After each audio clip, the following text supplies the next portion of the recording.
c'est pas l'homme lui-même qui est important, c'est le message qui est amené, qui est le message le plus important sur la Terre actuellement. Et moi, je ne suis l'homme le plus important sur la Terre que parce que j'amène ce message. Mais une fois que je l'ai transmis, je perds toute importance. Aujourd'hui, on va parler du mouvement sectaire raélien qui va nous amener sur la voie des extraterrestres, du clonage ou encore de la liberté sexuelle. Une histoire qui a débuté en France et qui a voyagé jusqu'au Québec pour finalement s'étendre un petit peu partout dans le monde. Restez bien jusqu'à la fin de la vidéo, il y a plusieurs choses dont je voudrais vous parler juste après le mouvement raélien.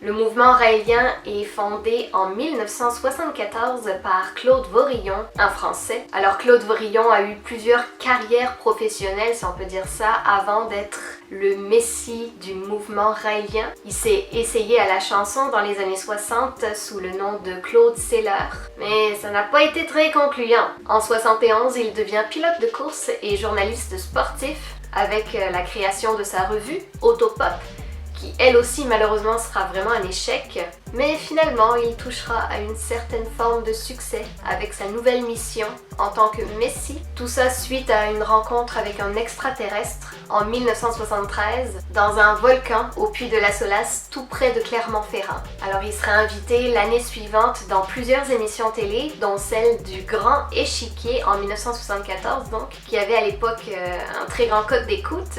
J'ai envie de prendre un bol d'air et d'aller un petit peu me balader dans les volcans. Et là, j'ai vu, en me promenant à pied, j'ai vu quelque chose qui brillait dans le ciel.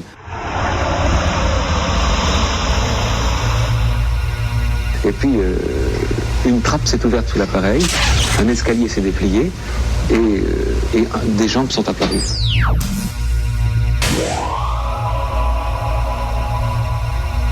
Des jambes nues? Non, vertes. Alors il expliquera aussi qu'il va rencontrer cet extraterrestre à 6 reprises au même endroit et que chaque fois cet extraterrestre va lui donner des explications sur l'origine des êtres humains et lui donner des informations sur comment organiser leur futur. Donc sa mission va être de transmettre au monde entier les messages des extraterrestres. Là est le départ du mouvement sectaire. Mais cette émission, Le Grand Échiquier, est comme le point de départ de sa notoriété, on va dire. Parce que suite à ça, il va recevoir des milliers et des milliers de lettres de gens qui le soutiennent. Moi, ce qui m'interpelle, c'est pas vraiment le fait qu'il ait rencontré un extraterrestre, mais plutôt le fait que l'extraterrestre en question était vert, comme on peut l'entendre dans l'extrait vidéo que je vous ai montré. Un peu comme l'image qu'on s'en fait dans les films finalement, en tout cas à cette époque-là. Mais tu sais, c'est un peu cliché, je trouve. Il sortira dans la foulée un livre qui va s'appeler « Le livre qui dit la vérité, le message donné par les extraterrestres ». Alors Claude va, comme tout bon messie, changer son nom et devenir Raël. Et tous ses futurs discours vont se faire en fonction des messages reçus par les extraterrestres, qu'il appelle d'ailleurs Elohim, qu'on pourrait traduire de l'hébreu par Dieu, si je ne me trompe pas, puisque selon lui, les Elohim sont nos créateurs. Alors, le mouvement raélien se dit athée, par contre, il imite pas mal la religion catholique. Dans le fond, c'est comme une sorte de religion athée qui s'appuie sur les droits de l'homme et sur la science. Ils ont leurs propres croyances, ils méditent, ils rêvent d'un monde meilleur. Comme souvent dans les sectes, tout part d'un bon sentiment. C'est juste plus tard que ça va se gâter avec énormément de manipulation. Le mouvement raélien prône la liberté sexuelle, l'orgasme cosmique, rien que ça. Alors il propose des stages de méditation sensuelle pour 500 $ qui se déroulent sur plusieurs jours pour avoir une meilleure connaissance de soi dans le but de s'accepter pleinement, de se défaire aussi des notions de péché, quels qu'ils soient, en rapport avec le corps humain. Vous allez remonter vos cuisses et graduellement, vous allez enlever votre gyrophare de façon à pouvoir toucher votre corps en entier. plus on va être près de notre corps, moins on va y mettre de notions de péché, de mal, etc., et bien plus ça va nous permettre justement d'avoir de bonnes connexions dans notre cerveau. Parce que de mauvaises connexions, entre guillemets, se produisent lorsqu'on y met des sentiments de culpabilité en touchant certaines parties très saines de notre corps, mais qu'on nous a dit étant mal. Donc, la méditation sensuelle vise d'abord et avant tout à éveiller l'esprit en éveillant les cinq sens, mais aussi en y apportant la notion de plaisir, parce que nos cinq sens peuvent nous apporter du plaisir. C'est très important pour nous. Il a pris l'accent québécois lui aussi. L'aspect un peu spécial est que, dans le fond, souvent ces méditations ont lieu à l'extérieur, dehors. Raël prône le polyamour et tout ce qui pourrait empêcher l'être humain d'être heureux, pleinement satisfait dans son esprit et dans son corps. Les Raéliens prônent aussi l'éducation sexuelle à partir de l'âge de 5 ans, notamment avec l'apprentissage de la masturbation. Je vous mets le lien du site en barre d'infos sur lequel on peut lire que le manque d'éducation sexuelle est préjudiciable et nul ne peut ignorer les effets dévastateurs des préjugés et des tabous sur le sujet dans nos sociétés imprégnées de conservatisme. J'étais en train de copier-coller le lien en question dans mes notes quand j'ai vu qu'il se terminait par 666. Dans les années 80, on se questionnait pas mal sur l'existence de la pédophilie dans ce mouvement à travers toute cette liberté sexuelle dont les Raéliens faisaient preuve. Apocalypse, le bulletin de liaison du mouvement raélien, a traité des relations sexuelles entre enfants et adultes. C'était en 1986. C'est une sexualité différente, marginale certes, mais néanmoins enrichissante et épanouissante tant pour l'enfant que pour l'adulte. Bon, j'ai essayé de retrouver ces écrits ailleurs que dans ce petit morceau de vidéo, mais j'ai rien trouvé. Tout semble avoir disparu des internets. Même si Raël et le mouvement raélien condamnent aujourd'hui la pédophilie et l'inceste, il y a eu plusieurs condamnations des membres du mouvement pour pédophilie sur des mineurs de moins de 15 ans, ce qui n'est pas rien. La question que les gens se posent à propos de n'importe quoi, de n'importe qui dans la vie, c'est est-ce qu'il fait de l'argent avec tout ça? Comme vous pouvez l'imaginer, oui. Raël touche des droits d'auteur, bien sûr, par rapport à tous les livres qu'il a sortis. Il en a sorti plusieurs. Il touche aussi pas mal d'argent avec ses stages de méditation sensuelle, mais il reçoit aussi beaucoup de dons de ses adeptes, et autant dire que ça se compte en millions de dollars américains. Mais tout cet argent n'est pas pour lui, non. Même s'il vit comme un prince depuis 40 ans, cet argent est destiné à la création d'une ambassade pour accueillir les extraterrestres dans les meilleures conditions possibles lorsqu'ils vont décider de venir nous voir. D'ailleurs, c'était l'un des premiers buts du mouvement lors de sa création en 1974. Et comme les extraterrestres veulent sentir qu'ils sont les bienvenus ici, il faut les accueillir comme il se doit, avec la grosse affaire, quoi. Il faut leur faire une ambassade qui a de l'allure. Sauf qu'on est rendu en 2019 et que depuis 1974, malgré tout l'argent amassé, l'ambassade n'est toujours pas faite. En 2014, donc 40 ans après, Raël a présenté une demande au gouvernement canadien pour obtenir un terrain de 4 km² pour justement faire son ambassade, mais la demande avait été refusée. Daniel Turcotte, un assistant de Raël et le porte-parole dans ce projet-là, disait que le Canada pouvait avoir des retombées économiques de plusieurs dizaines de milliards de dollars sur le long terme et que le pays qui accueillerait l'ambassade pourrait bénéficier de technologies très avancées, celles des extraterrestres donc, si l'ambassade était finalement construite au Canada, blablabla. Mais bref, en 2019, c'est toujours pas fait et il continue d'instaurer cet espoir à des milliers de gens à travers le monde tout en récoltant toujours plus d'argent finalement. En fait, selon ce que je crois, et ça m'est tout à fait personnel, ça se peut très bien que d'autres formes de vie existent ailleurs que sur Terre et qu'elles soient dotées d'une intelligence bien supérieure à la nôtre. Ça se peut très très bien. Mais dans ce cas-ci, ce qui est condamnable, c'est qu'un homme utilise son intelligence, parce que oui, ça prend de l'intelligence pour manigancer tout ça sur un laps de temps aussi grand. C'est pas tout le monde qui serait capable de le faire, hein, pour manipuler les gens, pour vivre comme un roi. Et plus grave, discréditer le travail des ufologues qui travaillent fort depuis toujours et qui, eux, sont sérieux dans leur travail, dans leur recherche. Est-ce que vous vous souvenez de Dolly, la brebis qui avait été clonée en 1997 pour les plus vieux d'entre vous qui m'écoutent. Dolly qui était le tout premier clone réalisé finalement. Elle était née à partir d'une cellule prélevée dans la glande mammaire d'une brebis adulte. Bref, tout ça, ça a créé comme une sorte de révélation dans la tête de Raël quand il a appris la nouvelle. Et surtout pendant que son mouvement commençait doucement à s'affaiblir. Fallait qu'il trouve de quoi. Ben, ça a pas été long. 1 mois seulement après la création de Dolly, lui, il a lancé sa compagnie Cloned, visant à cloner des humains cette fois-ci. Le clonage, c'est une étape. Une importante étape dans le progrès de l'humanité, mais juste une étape. On va vers beaucoup plus fort, beaucoup plus grand, beaucoup plus extraordinaire.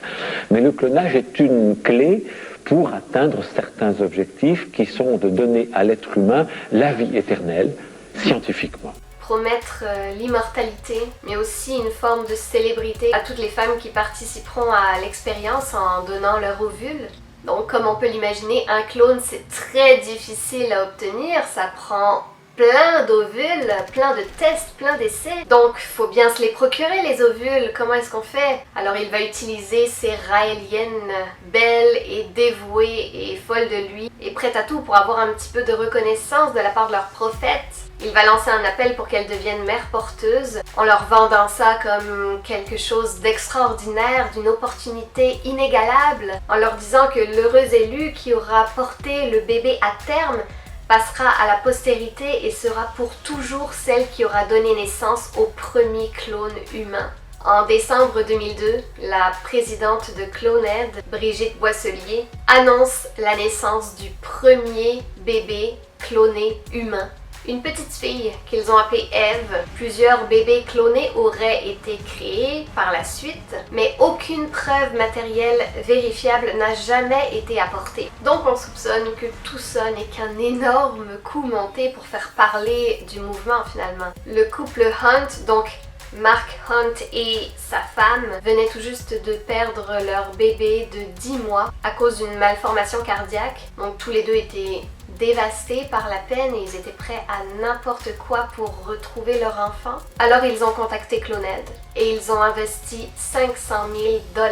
Puis ils auraient finalement renoncé à l'opération. Alors l'histoire ne dit pas s'ils ont récupéré leur argent, mais j'ai comme l'impression que non. Puis on n'a plus jamais entendu parler de clonage humain et de Cloned après cette affaire en 2003. Le problème, c'est que les médias ont accordé à Raël et au mouvement raélien ben trop d'importance depuis toutes ces années. En invitant Raël à des émissions, il a pu donc toucher à la célébrité dont il rêvait depuis toujours, depuis qu'il avait commencé dans la chanson dans les années 60. Comme il était l'invité de l'émission Tout le monde en parle, version québécoise.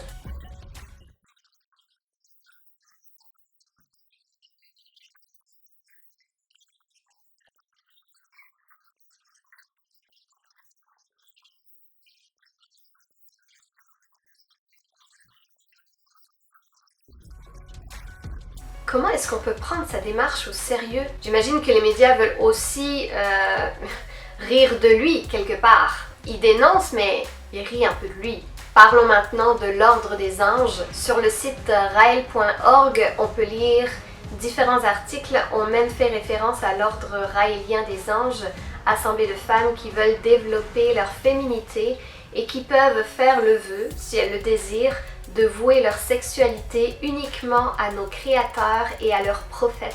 Elles portent alors une plume rose au cou pour afficher leur désir de n'avoir aucune relation sexuelle. On parle bien d'esclavage sexuel, là, sachant que ces femmes sont choisies par rapport à leur beauté physique, puisque si t'es pas assez belle, tu fais le ménage. N'oublions pas le bourrage de crâne auquel elles ont eu droit pour penser que tout ça est une opportunité pour elles, pour leur faire accepter n'importe quoi, pour plaire à leurs prophètes et pour avoir une certaine notoriété au sein de la secte aussi. Alors si toute sa religion est née suite à la rencontre d'un ou plusieurs extraterrestres dans les années 70, que quelque part tout repose là-dessus, on peut se sentir dupé de savoir que tout part d'un mensonge et que cette fameuse rencontre n'a en fait jamais eu lieu. Jean-Denis Saint-Cyr, l'un des tout premiers disciples de Raël, qui est devenu par la suite très proche de lui, il était rendu prêtre raélien. Lui, il est resté 14 ans dans le mouvement raélien et il a quitté finalement en 1990 le mouvement. Il a écrit un livre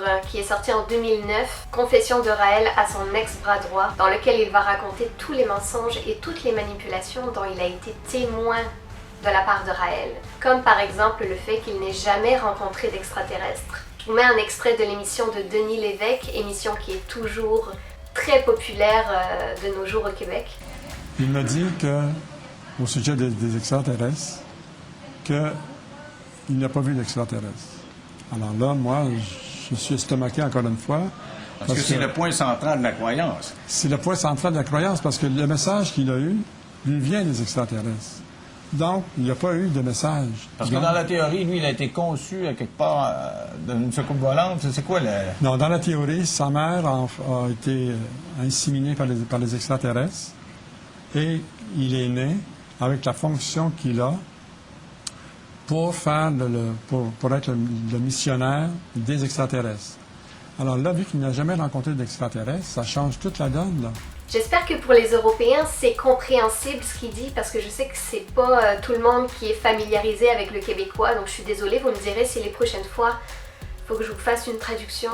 Je vous mettrai le lien de la vidéo complète en barre d'infos. Bien sûr, ce livre a été très critiqué par les Raéliens, en tout cas par ceux qui sont encore dans le mouvement, pas par ceux qui sont partis. Est-ce que cet homme est un imposteur qui cherchait simplement à faire un petit buzz?